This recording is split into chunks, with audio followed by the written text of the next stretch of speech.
नमस्कार प्रणाम। हम जितेंद्र सिंह रउआ सब के टॉप बी कॉमेडी में स्वागत कर रहा बानी। रउआ सब के हम बता दी कि जैसे हमने के देश में सब्जी के मंडी लागेला, सब्जी बिकाला, वैसे हमने के देश में दुल्हा के भी मंडी लागेला, दुल्हा भी बिकाला।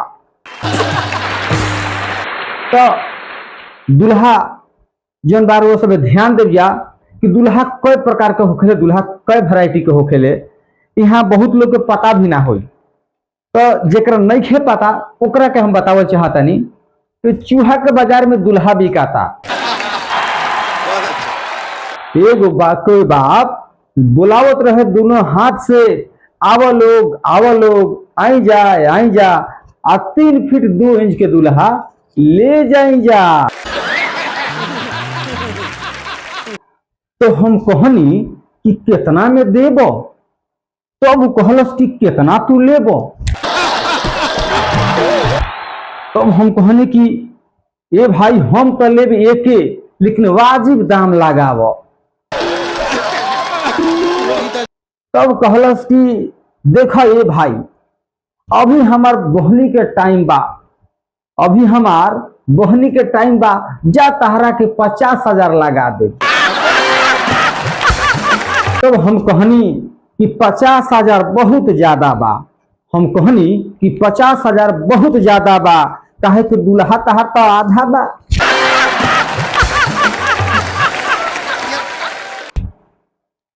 तब कहलस कि दुल्हा हमार आधा बा, अरे तो बहनी के टाइम बा कि तहरा के हम कमे बतौनी।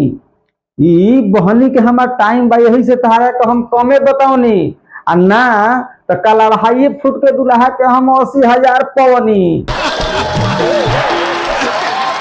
तब हम फिर आगे जब बढ़नी तो एगो और दुल्हा हमरा पसंद आई।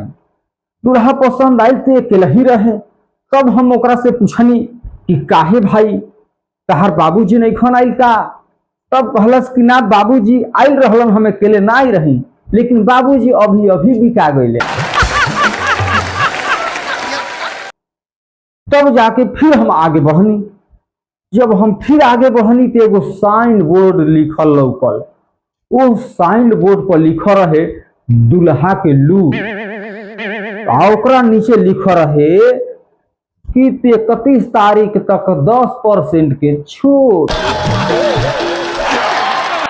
तब हम ओकरा अंदर जब घुसनी अंदर जाके तो दुकानदार से कहनी कि भैया एगो इंजीनियर देखाव सस्ता सुविस्ता। तब कहलस दुकानदार कि भैया हम तो डॉक्टर बेचिला, इंजीनियर तो बगल वाले बेचेले। तब हमने कहनी कि चल तू डॉक्टरे देखाव, सस्ता पीस लेकिन देखई है। तब एगो डॉक्टर देखैलस और ओकरा के कहलस कि 50 लाख रुपया एकर लागी और ऊपर से 20% टैक्स। तब कहनी कि ये भैया रहे दो हमरा के रिलैक्स। तब जाके दुकानदार कहलस कि अरे भाई काहे घबराता नहीं, इस सरकार की अभी नया बजट आइल बा आ दुल्हा के लग्जरी आइटम बतावल गइल बा। लेकिन फिर भी दुकानदार कहलस कि कोनो बात ना, चिंता करे के बात नहीं खे, रउआ सस्ता चाही तो सस्ते लीही। तब दुकानदार कहलस कि बबुआ मुना पीला पीस उठाओ, आ इनका डॉक्टर महंगा लागता, इनकरा के कंपाउंडर दिखाओ। कंपाउंडर तब तक ले दुकानदार दिखावे, ओकरा से पहले हम वजह से आगे बढ़ गईनी। जैसे ही हम आगे बढ़नी तो एगो बड़ा हुजूम रहे। हमरा लागल कि बिहाता जे माने दुल्हा के शोरूम रहे। तब एक आदमी से हम पूछनी कि ये भाई कि का हो? तब कहलस कि पढ़ल लिखल बा नु, पढ़ल अक्षर में का लिखल बा साइन बोर्ड पर। तब हम देखनी कि बड़ा अक्षर में लिखल रहे भाईजान, बड़ा अक्षर में लिखल रहे भाईजान सस्ता सुविस्ता सरकारी दुल्हा के दुकान।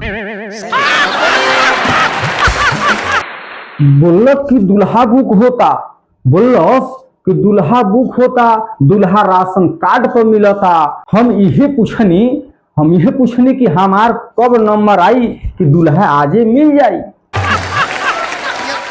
तब कहलस कि ना, पहले पर्ची कटाई आ 1 सप्ताह के बाद गोदाम से दूल्हा ले जाई। हम उजा से आगे बढ़नी। जब हम उजा से आगे बढ़नी तो एगो साहेब से मुलाकात भइल। एगो साहेब भेटैले, उ कहले कि आई आ बिल्कुल सुंदर ताजा दूल्हा लेके जाई।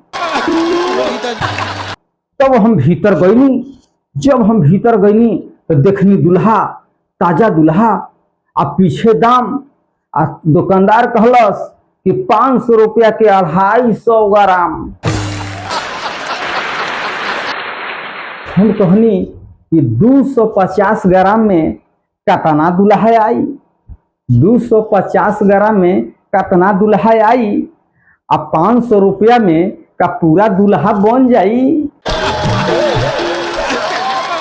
तब दुकानदार कहलस कि ई हमार वादा बा, ई हमार वादा बा, तहर लड़की 100 ग्राम बगर बिया तो 250 ग्राम के दूल्हा भी ज्यादा बा।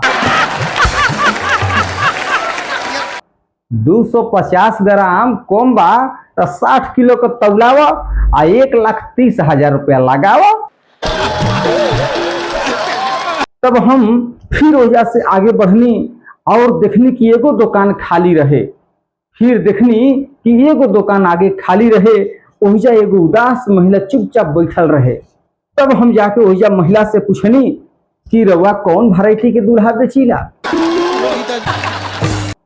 तब एगो संदूक निकलस, बक्सा, और बक्सा में से वो कवि निकलल। और कवि कहलस कि हम तो मुफ्त में मिल जाइब, हम तो मुफ्त में मिल जाइब, और अखंडता, देश प्रेम के हजारों कविता तोहरा के सुनाई। कि हम ओइसन डॉक्टर ना हैं कि जौन कि हम बिक जाई, हम ओइसन डॉक्टर में के ना हैं कि जौन कि बिक जाई और कोई के सांस के कीमत हम पैसा से लगाई। तो सब लोग से प्रणाम बा, नमस्कार बा। आई वीडियो खाली मनोरंजन करे खातिर बनावल गई रहे। आई वीडियो रउआ सब कैसन लागल रउआ सब कमेंट करके बताई जा। और इस चैनल पर रउआ सब नया होखब तो चैनल के सब्सक्राइब कर लेब जा, काहे कि मिलब अगला वीडियो में। तब तक जय हिंद।